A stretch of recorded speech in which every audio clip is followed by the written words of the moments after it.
Masih dari Abdia, pemirsa Gubernur Aceh Nova Iriansah melakukan peletakan batu pertama pembangunan jalan Babah Road Batas Gayo Lues pada Rabu siang di Babah Road Aceh Barat Daya.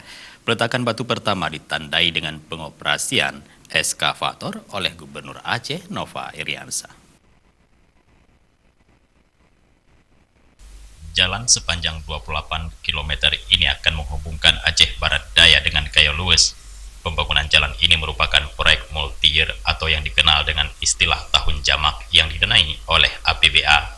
Pembangunan jalan Babah Road Gayo Lues sebagai upaya untuk menghubungkan wilayah barat selatan dengan tengah Aceh, sehingga dapat memajukan pembangunan ekonomi dan memperlancar mobilitas warga dari kedua wilayah tersebut. Proyek ini menghabiskan biaya sebesar 117 miliar rupiah. Nova Iriansah mengatakan, peningkatan jalan batas Gayo Lues Babah Road adalah bahagian dari upaya percepatan pembangunan jalan provinsi di seluruh Aceh. Selain itu, menurut Gubernur, pemerintah Aceh juga pada tahun yang sama membangun jalan Blang Kejeren Togra batas Aceh Barat Daya sepanjang 90,15 km.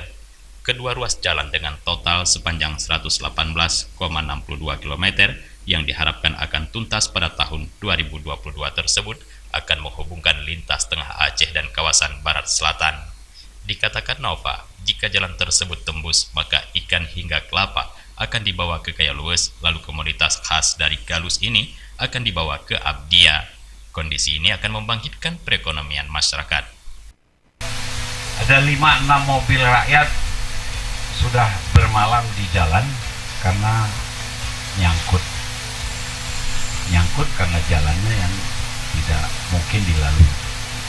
Jika kami tanya, menunggu mobil lain yang bawa kabel seling itu. Nah, ada beberapa kebiasaan rupanya di sini, ada mobil pickup yang suka membawa kabel seling yang nanti sepanjang jalan membantu rakyat yang mobilnya nyangkut.